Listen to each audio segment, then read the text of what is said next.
Ghazipur cluster bus depot में बसों के कंडक्टरों ने वेतन न मिलने को लेकर दूसरे दिन भी हड़ताल जारी रखी है। कंडक्टरों का कहना है कि उन्हें पिछले 3 महीनों से वेतन नहीं मिला है, जिससे उनका घर चलाना मुश्किल होता जा रहा है। प्रदर्शन कर रहे कंडक्टरों ने कहा कि जब तक उन्हें उनका बकाया वेतन नहीं मिल जाता, वे काम पर वापस नहीं लौटेंगे। सरकार और ठेकेदार से कई बार बातचीत हो चुकी है, लेकिन हर बार सिर्फ आश्वासन ही मिला है। कंडक्टरों का ये भी कहना है कि वे शांतिपूर्ण तरीके से प्रदर्शन कर रहे हैं और वेतन मिलने तक ये प्रदर्शन जारी रहेगा।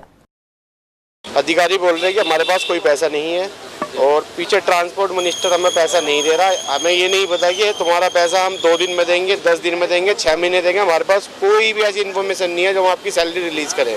तीसरा महीना चल रहा है, प्रॉपर 2.5 महीने हमने काम कर चुके हैं। 2.5 महीने के बाद हमने कल से और आज हमने प्रोटेस्ट कराया कि भाई हमारी सैलरी दो, जब हम काम पे जाएंगे, उससे पहले हम नहीं जाएंगे। दिलशाद गार्डन से हमारा यहाँ ट्रांसफ़र हुआ था, यहाँ नया डिपो खुला था, मैं यहाँ पर ज्वाइन किया गया।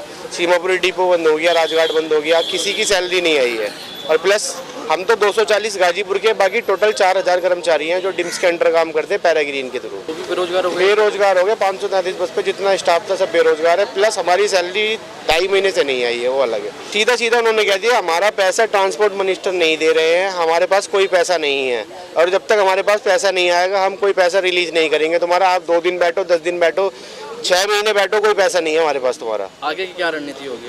आगे की रणनीति हमारी यही है, हम आगे ट्रांसपोर्ट मिनिस्टर साहब के पास जाएंगे, एलजी साहब के पास जाएंगे, आगे हम सीएम मैम के पास में जाएंगे। हम तो अपनी अर्जी देंगे हर जगह।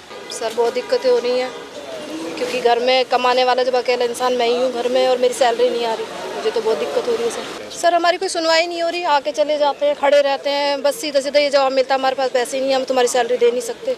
भाई हम इतना काम करें 2.5 महीने से, हमें भी तो दिक्कतें हो रही हैं, लेकिन कोई सुनने को तैयार नहीं है। ना प्रिपेयर जवाब है इनके पास में कि भाई हाँ चलो ठीक है, सैलरी इतने टाइम में आ जाएगी, इतने टाइम में रुको, कोई मतलब जवाब नहीं है इनकी तरफ से। ठेकेदार क्या कह रहा है?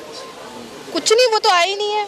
बस एक बंदा आता है, वो बोल के चला जाता है भाई अभी सैलरी का कोई जुगाड़ नहीं है, आप अगर ऐसा कुछ करोगे तो आपको ही हानि होगी इस चीज़ में, आपका नुकसान है इस चीज़ में, बस यही चीज़ें बताते हैं वो। मतलब हमारी तरफ से उन्हें कोई सहानुभूति नहीं है। तो बहुत प्रॉब्लम हो रही है सर, हर चीज़ के लिए प्रॉब्लम हो रही है। तो सैलरी नहीं है, कुछ नहीं है, तो किराया भाड़ा रेंट पर रहते हैं, बच्चे हैं, ट्यूशन फीस, स्कूल फीस वगैरह है, तो कहाँ से देंगे हम जब सैलरी नहीं होगी तो।